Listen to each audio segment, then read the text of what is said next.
All right, one more conceptual aside. Remember, we already said that TCP splits up the information we're trying to send and sends it across the internet, essentially, in packets. That's the idea, the protocol, that the two sides agree to receive information in packets as defined by TCP. But what about that information itself? How is the information structured when you put all those packets back together? Let's talk about HTTP.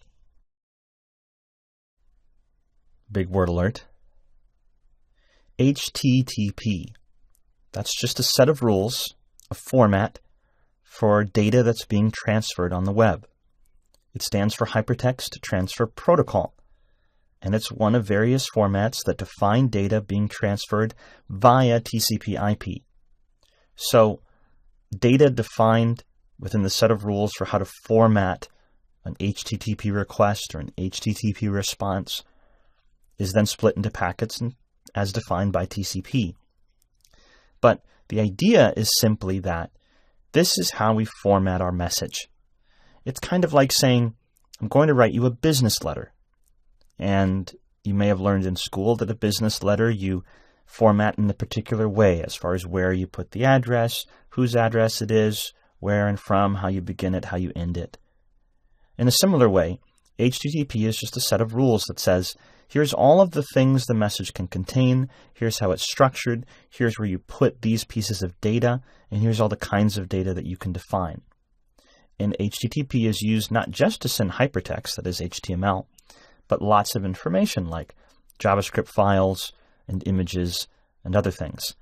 It's the core of how we send information on the World Wide Web. Web pages, web applications, and images, CSS files, JavaScript files, etc.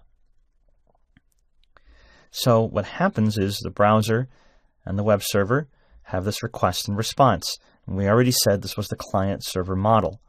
But the format of the information actually being sent is defined then by HTTP, a protocol, a set of rules.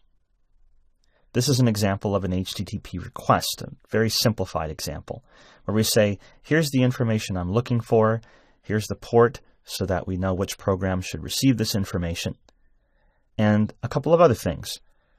And in general, there are what's called headers, which are just name-value pairs separated by a colon.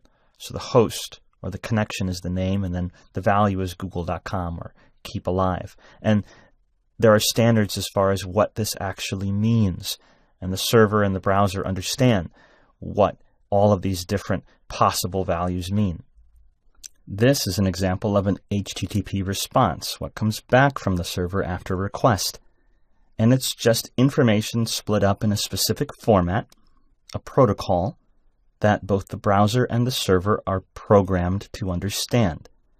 So there's the first line, which is a status, which specifies, hey, did this all go well on the server, or was there a problem of some sort, or some other information about this response that you should know? There are headers, which are just name-value pairs separated by colons. And then there's a space and a body.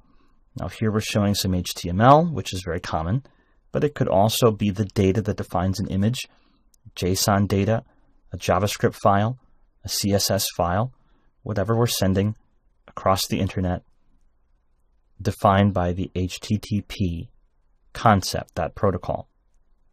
And then, for example, one thing to note is the content type, which is something called a MIME type. Big word alert. A MIME type. This is a standard for specifying the type of data being sent.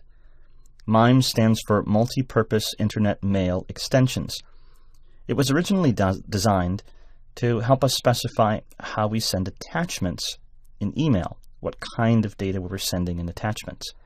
But HTTP has adopted it as well as a way of specifying the kind of information being sent with any particular HTTP response. So some examples are application/JSON, meaning I'm sending you JSON data, text/HTML, meaning I'm sending you some HTML, image/JPEG, meaning I'm sending you a JPEG image, and lots of others. And the idea is that the server and the browser understand what a MIME type is, and then is coded to treat each particular MIME type a certain way. If the browser, for example, sees an image MIME type, it knows you are sending an image and should display it. If it sees that you're sending HTML, then it knows that it should process the HTML and render a web page, etc. And this is just part of HTTP. And then when we're sending data then from Node, we can specify the MIME type. We can say, I'm about to send this kind of data.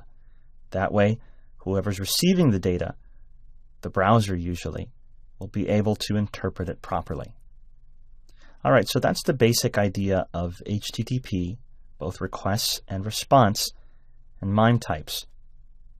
That's general, but we'll see specific examples of this as we work with Node.js.